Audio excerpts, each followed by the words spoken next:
सुष्मिता देव ने भी टीएमसी से इस्तीफा दे दिया और उसके बाद मुलाकात करी है उन्होंने हेमंता बिश्वा शर्मा से। लोकसभा के 20 सांसद पहले ही जो है हाथ में अलग कर चुके। अरे ये सारे जो नाम आप जिक्र रहे हैं तो पहले से ही जहां अवसर मिलते हैं वहां दौड़ते हैं। किसी एक बड़े कांग्रेस नेता की बेटी होने के चलते हर जगह जान पहचान तो थी और बस उसको इस्तेमाल करते हुए कभी कांग्रेस पार्टी की एमपी, कांग्रेस पार्टी के महिला प्रधान, राष्ट्रीय महिला प्रधान, कभी टीएमसी, अभी टीएमसी से बीजेपी। तो ये अवसरवादियों के बारे में क्या कहें, मैं कहीं भी जा सकते। लेकिन सर एक और चीजें देखने को मिल रही हैं, डेवलपमेंट कहें या यूं कहें कि अब ये चीजें हैं कि ममता बनर्जी मुलाकात करती हैं सोनिया गांधी से, अभिषेक बनर्जी मुलाकात करते हैं राहुल गांधी से। इन मुलाकातों के मायने क्या समझे जाए? देखिए मैंने कैसे बताऊं आपको। हमारे पार्टी के सारे नेता है। राहुल गांधी सुनेगा ना, हमारे पार्टी की सबसे ऊंचे कद के नेतागण है। दूसरे पार्टी के कोई नेता उनसे मुलाकात कर ही सकते हैं। ये तो जान पहचान सबके साथ सबके है। तो इस दरमियान किससे क्या बात हो रही है मैं बाहर से कैसे बता सकते। मैं ज्योतिष नहीं हूं ना। तो ये आप जैसे ये मतलब नैरेटिव बनाते हैं कि मर्जर हुआ, ये हो रहा है, ये मर्जर है या कुछ है मुझे जानकारी नहीं है। और बंगाल के साथ इससे जुड़े हुए हैं। शायद जब ये फैसला होगी औपचारिक तरीके से, कुछ विषय पर अगर फैसला हो तो हम सबको संज्ञान में जरूर लिया जाएगा। उस समय हम कुछ बता पाएंगे ये क्या है क्या नहीं है, क्या सफेद है क्या काला है। मुझे जरा सा इस बारे में कोई मालूमात नहीं है, भनक तक नहीं है क्या हो रहे हैं। बिल्कुल सर, आपने बात जो कही, कांग्रेस का एक कल्चर है कि स्टेट यूनिट का कहीं अलायंस तक भी होता है तो वो स्टेट यूनिट को हमेशा, इससे पहले भी आप लोगों का जब संज्ञान में लेते हैं। तो आपको लगता है कि इस तरह की चीजें होंगी और आप लोगों को? बिल्कुल, मुझे तो लगता है लेंगे, शायद ले सकते हैं। हाँ। बाद में ले सकते हैं। हाँ। हमारी तरफ से अगर कभी कुछ पूछा जाए तब मैं कहूंगा, लेकिन अभी जरा सा भी मुझे पता नहीं है। मैं सिर्फ और सिर्फ अंधेरे में ही हूं।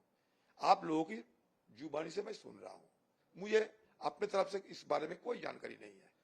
टीएमसी के हालात कैसे लगते हैं आपको भी जो बंगाल में? टीएमसी के हालात आप सब देखते हैं। ये सारे पार्टी बिखरते जा रहे हैं। सारे पार्टी के बड़े बड़े कद्दावर नेतागण इधर उधर भाग रहे हैं। आप तो देख रहे हैं घबराए हुए टीएमसी पार्टी। ये भी आप देख रहे हैं कि इतने दिनों तक तो कांग्रेस पार्टी के नेतागण के साथ मुलाकात करने की कभी जरूरत नहीं समझे लोग। अभी इन लोगों को लगते हैं कि नहीं अभी करना चाहिए, हो सकता है। आखिरी सवाल सर आपसे, आज एक बड़ी नेशनल लेवल पे भी चीज हुई। प्रधानमंत्री जो है 12 साल उनके पूरे हो गए और पंडित नेहरू का जो रिकॉर्ड था लॉन्गेस्ट सर्विंग प्राइम मिनिस्टर का, वो भी आज सरपास कर गए।